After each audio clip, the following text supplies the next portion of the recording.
Ça marche quand même pas pire, ça. La vérité! Alright. Bonjour.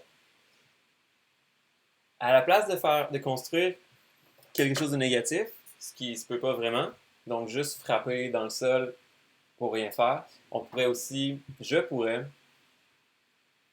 participer à une construction. Fait que voici une idée pour construire.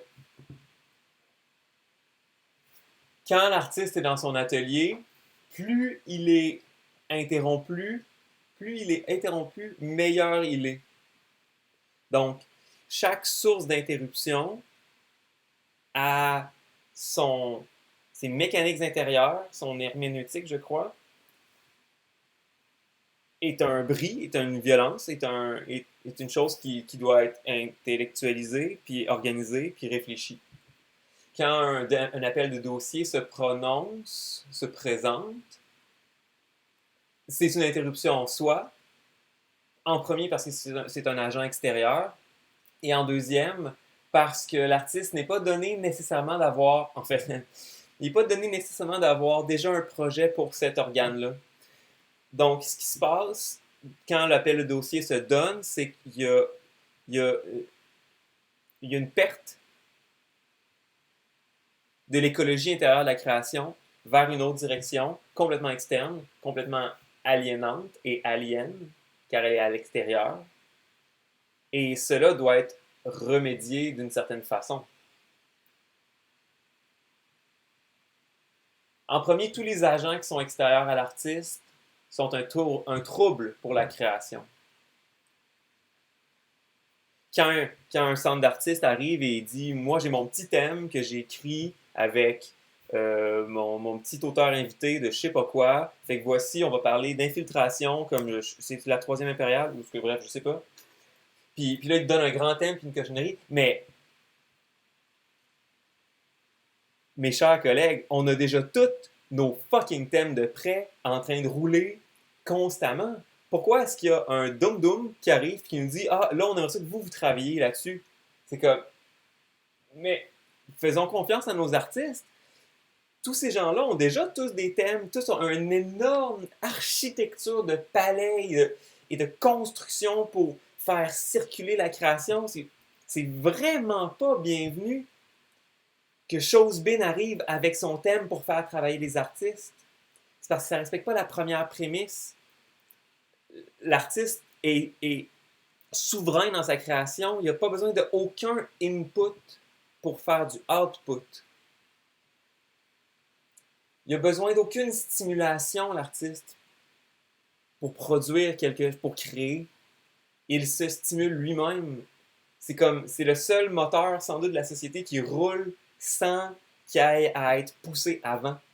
C'est des petits Sisyphes. C'est des petits Sisyphes, les artistes. Puis,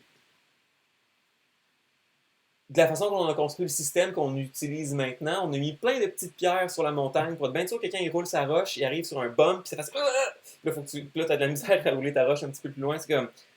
C'est déjà une tâche compliquée. laissons la voie claire. Fait que là, je suis encore en train de construire. Mon idée de construction, c'est un envers. Un envers de la façon dont on demande présentement au système, on demande aux artistes de souscrire au système. Je pense que le système devrait souscrire aux artistes. Et par là, ce que je veux dire, c'est les organes en agent, comme le Conseil des arts, le RCAQ, devraient connaître les lieux d'atelier, les lieux de création des artistes, les savoirs, les enregistrer dans un programme, et avoir des agents qui, eux, circulent vers les artistes. Ces agents-là seraient des agents connaissant du système, connaissant des moyens de financement qui sont ouverts aux artistes, et seraient comme un représentant, en fait. Et cette personne-là pourrait aller voir un artiste dans son atelier, prendre du temps avec l'artiste, l'écouter, voir ce qui se passe. Pas comme un vendeur qui arrive et qui stack des trucs. Là. Une personne attentive, qui apprécie les artistes, mais qui n'est pas un artiste. Qui est sans doute ce qu'est un médiateur. C'est peut-être un autre pamphlet d'un médiateur qu'on n'a pas encore inventé. Et cette personne-là arrive et écoute l'artiste dans son extrême complexité que les artistes ont souvent et peut lui proposer des programmes que l'artiste pourrait soumettre. Ou peut même dire, peut même intellectualiser les programmes. C'est la personne qui, c'est comme un directeur de programme, il les connaît, il dit, ah, cette bourse-là de recherche, là, je pense que tu serais capable de l'envoyer l'année prochaine, il va te manquer ça à justifier, puis tu vas être capable de, tu vas avoir des très bonnes chances de le faire. Et cette personne-là pourrait continuer à circuler, serait un rôle absolument hyper intéressant parce que ce serait une personne qui percerait dans chacun des ateliers. Fait que c'est un rôle qui est comme entre le commissaire, entre le médiateur, c'est comme un autre rôle que les nouveaux galeristes pourraient prendre aussi maintenant qu'on défeneste les galeries et qu'on veut plus avoir de lieux physiques. C'est comme un. Ben, les galeristes avaient ce rôle-là avant. Ils allaient chez l'artiste. Il y a des galeristes qui marchent encore comme ça, qui font des visites d'atelier, puis ils regardent qu'est-ce qui se passe bien. Puis fait comme, ah, comme un éditeur. Puis là, ah, je vois un ensemble là-dedans, on pourrait faire une exposition avec ça. C'est parce que la question de mettre dans les mains de l'artiste sa propre représentabilité. L'artiste est un créateur, il va vouloir sauter sur la création possible dans la représentabilité, comme exactement ce que je suis en train de faire maintenant. Sauf que les agents qui reçoivent la représentabilité, les représentants des institutions, eux, ils n'ont rien à chier de comment toi, tu as envie de dialoguer avec eux. Fait que l'artiste, il faut qu'il revête un autre vêtement, un vêtement alien, pour se représenter lui-même. C'est ce qu'on donne, c'est ce qu'on demande présentement aux artistes, de se contenir, de s'expliquer et d'être leur propre représentant. Mais cette tâche-là, elle est fausse et elle est malsaine. J'ai écrit tantôt dans mon journal, en dessinant une épée, d'un prochain tableau que je vais sortir d'une tourbière, parce que j'ai l'impression d'avoir trouvé quelque chose de puissant. Le cœur artistique du Québec est astreint de son pouvoir et cela a été possible par une condition de pitié allouée par la population à l'intention de l'art. Le peuple a donné congé aux artistes et aux explorateurs du mysticisme profond du Québec car il a été blessé par l'avancée de la découverte de notre entité mystique. Puis c'est comme ça que je vois qu'est-ce qui s'est passé avec la séparation puis avec les référendums, c'est qu'on a trouvé quelque chose de vraiment cool en nous, mais de tellement bébé, puis tellement peu articulé, puis on se les fait tuer, éventrer devant nous, puis on a participé, ça fait pas longtemps, là, puis fait que c'est encore frais, on a participé à une espèce d'enfermement, puis en fait, on a donné congé à l'art, on a fait, parce que c'est ça que l'art fait, l'art, elle extrait quelque chose du profond, de, de l'intouchable puis l'intarissable, elle prend puis elle montre au monde. Mais le monde a dit alors ne faites pas ça. Puis ce message-là s'est passé dans une espèce de projection mécanique, bureaucratique, institutionnelle. Et on a des artistes maintenant qui orbitent autour d'un centre extrêmement puissant, mais qui ne s'admettent pas à y aller et qui participent à un système qui n'admettra pas d'y aller non plus.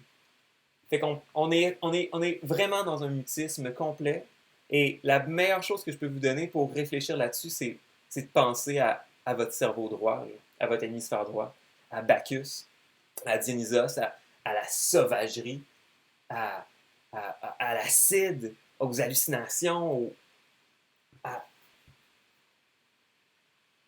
à l'univers, à la profondeur cosmique de ce que c'est être en vie.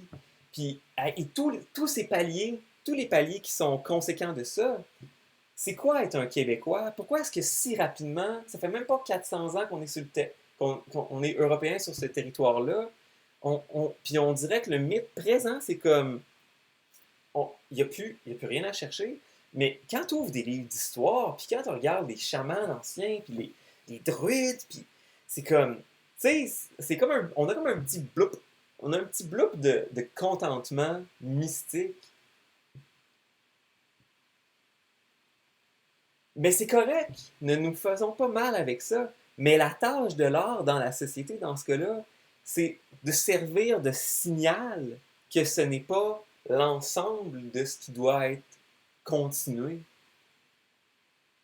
Il nous faut réveiller les chamans qui sont en notre société et le Québec est sur un lieu d'esprit. Les Autochtones l'avaient, ils l'avaient, ils le sentaient. Nous, on le sent, mais on est comme fuck this. Mais c'est parce que c'est le terrain, c'est la terre qui projette des choses en nous.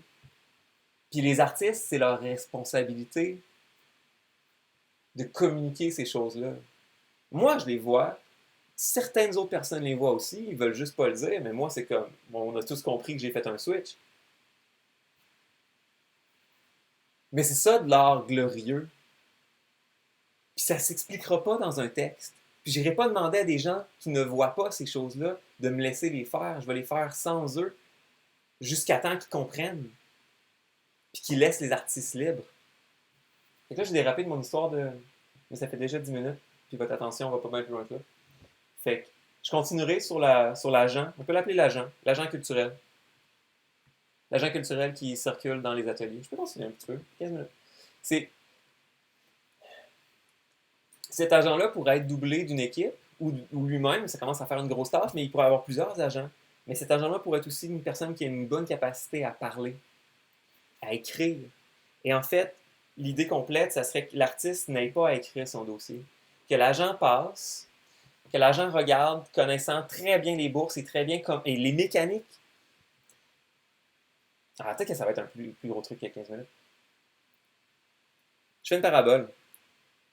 Un avocat, la façon dont on utilise un avocat présentement avec la justice, c'est très clair. Si moi, je m'en vais en justice, j'ai la liberté de ne pas me représenter. Mais on sait tous très bien, c'est genre un savoir de survie, que si je vais dans un procès parce que je suis accusé d'être criminel et je me représente moi-même, je vais me tirer dans le pied, c'est horrible. C'est tellement reconnu que de telle façon que l'État m'offre un avocat. C'est ça les règles du système. Mais l'art devrait se considérer également comme un système qui... La subvention artistique, c'est bien. C'est qu'il faut bien le faire. Et de la même façon qu'un criminel pourrait souligner, être incapable de correctement se représenter parce que c'est une charge trop dure à prendre, un artiste pourrait être incapable de se représenter face à l'État parce que c'est une charge trop dure à prendre en fonction de ses propres conditions de créateur. Fin du lot. La personne qui visite les ateliers, le représentant, l'agent des artistes, il pourrait écrire, parler pour l'artiste devant l'État, devant le client public. Ça enlèverait la tâche de l'artiste, ça laisserait l'artiste faire de l'art, ce qui devrait être la seule chose qu'il fait, et ses activités. Il peut écrire l'artiste en dehors, il peut arriver des textes pré-préparés pour la personne, justement, mais pas les cogiter, pas les intellectualiser pour qu'ils soient efficients dans ces systèmes-là. Ça, c'est trop. Ça, c'est comme... C'est le no-go zone. Parce que quand tu commences à faire ça, c'est faible la créativité, c'est soft, c'est doux. Tu ramènes ces choses, tu ramènes ces grands préceptes-là, des mots, puis de la force des syntaxes, puis de la grammaire dans ton travail. Puis ton travail, lui, est influencé par ça, puis si c'est la seule influence, ça devient un empire, ça devient un empire, ça prend contrôle, puis ça prend contrôle, ça va pas envie de s'en aller. Fait que j'ouvre cette porte de sensibilité-là à comprendre que la tâche qu'on met aux artistes de se représenter eux-mêmes, ça les appauvrit. Ça appauvrit la culture, ça appauvrit la qualité, ça appauvrit la finesse et la texture du panorama culturel. Donc cet agent-là pourrait écrire des textes. Ce serait comme l'entremetteur, comme un avocat. Et en fait, là, il y a toujours la question du financement, mais je me disais, si moi je demande une bourse de 25 000 au calque, là, ce que j'essaie de faire présentement pour une bourse de recherche, ça ne me dérange pas qu'il y ait 20%, 25, 30, je ne sais pas, parlons d'un pourcentage, qui aille à la personne qui écrit le dossier pour moi. Parce que j'en demanderais pas s'il venait pas. Attends, c'est pas comme ça que ça marche. La personne doit être payée et elle pourrait être payée à sa capacité à elle à se projeter dans les gens qu'elle défend, comme un avocat. Fait que cette personne-là pourrait être le filtre. Ces personnes-là pourraient être individualisées et s'identifier. Ce serait pas très loin des commissaires, en fait. cette personne pourrait dire, ah, moi, je défends Antoine Lortie, ou je défends Olivier Moisan, ou je défends, je sais pas, Cassandra Graham, puis parce que je vois un truc là-dedans, puis pam pam, puis tu sais, puis ces personnes-là pourraient se faire un salaire sur la victoire des artistes que eux ont trouvé à défendre. Je comprends que c'est un move de pouvoir, de se dire, mais les artistes devraient avoir ce pouvoir-là, puis en fait, ils devraient l'avoir comme en justice. J'ai liberté citoyenne de m'éduquer sur mes droits, puis de me représenter moi-même. Mais Christy qu'on va me le dire si je l'ai pas fait, si je pense aller le faire pareil. Mais là, ce qui se passe avec l'art, c'est qu'il y a des énormes tabous, puis on dit que t'es pas obligé de réaliser le projet, que t'écris, c'est pas grave, puis tout le monde te l'a ça, puis c'est vrai que c'est pas grave. C'est vrai que mon projet de première version, le premier, ça a pas fini fuck all comment j'ai prévu des affaires, puis tout, puis c'est correct. Mais c'est un tabou, c'est une espèce de mini-secret un peu pitoyable. Puis ce qui est pas dit, le sous-secret de ça, c'est que c'est un mensonge. Parce que toi, tu te modifies aussi quand tu essaies de faire cette... C'est quoi ça, écrire sur son... C'est comme un énorme mensonge qu'il faut que tu craftes, puis que tu dises, ah ben je te parle de mon travail juste pour vous plaire, puis haha, mais quand je l'aurai ma bourse, c'est pas ça que je vais faire. C'est intolérable cette binarité-là d'existence à l'intérieur du travail de l'atelier. Ça se fait pas. C'est le travail d'atelier, c'est une espèce de... C'est ça, heuristique? C'est un ensemble complet. Il est pas divisé à son intérieur par des espèces de faux semblants, activateurs d'un espèce de mode de financement. Si c'est ça qui se passe, le faux semblant devient la création. Puis on a l'art qu'on a présentement. On a un art bureaucratique qui s'habitue, s'entraîne à recevoir ce financement-là. Ah, 16 minutes. Je pense que je pourrais faire une fin, là.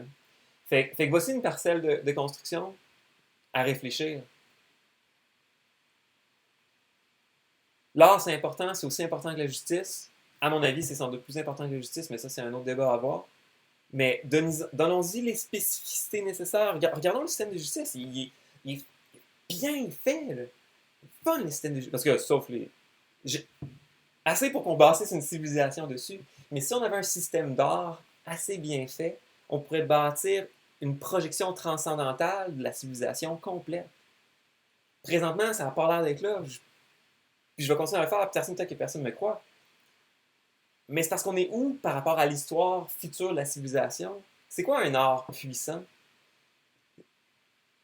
C'est quoi, moi, quand je me projette dans ma tête puis je vois littéralement des choses? Je veux dire, je suis capable de me lever dans ma tête. Gang, là, c'est comme, il y a du stock là-dedans. Là. C'est quoi l'imaginaire? C'est quoi ça? Qu'est-ce que ça veut dire? On peut imaginer tout. C'est comme, c'est-tu genre le mot d'ordre le plus puissant qu'on a jamais entendu parler? Fait que réfléchissons-y. À coup de petites vidéos puis à de 18 minutes comme ça. Réfléchissez. Parce que faites-le. Ouais. L'agent là, qui se promène dans en atelier puis qui fait son crew, là, comme une espèce de galerie. Comme une espèce de galerie, mais enlève la galerie, mais juste comme une espèce de. Comme quelque chose comme un modérateur, puis un médiateur, puis un représentant. Là. Trouvez un mot plus sexy à ça, là, mais pensez-y une seconde. Là. Moi, j'accueille plein de gens tout le temps dans mon atelier, puis on parle, puis tout. Mais je pourrais accueillir une personne de plus, puis montrer l'atelier, puis tout, puis elle pourra faire comme, man, c'est rendu le temps pour que tu fasses une bourse de recherche, ou c'est rendu le temps pour que tu fasses un achat d'équipement. Ça me déresponsabilise, mais ça me donne bien plus de pouvoir. En premier, je me sens accepté, puis juste ça, ça peut peut-être faire des fucking miracles. Pensez-y, les artistes. Puis toutes les autres personnes qui sont pas en art aussi. Pensez-y. Bye, bye, bye, bye.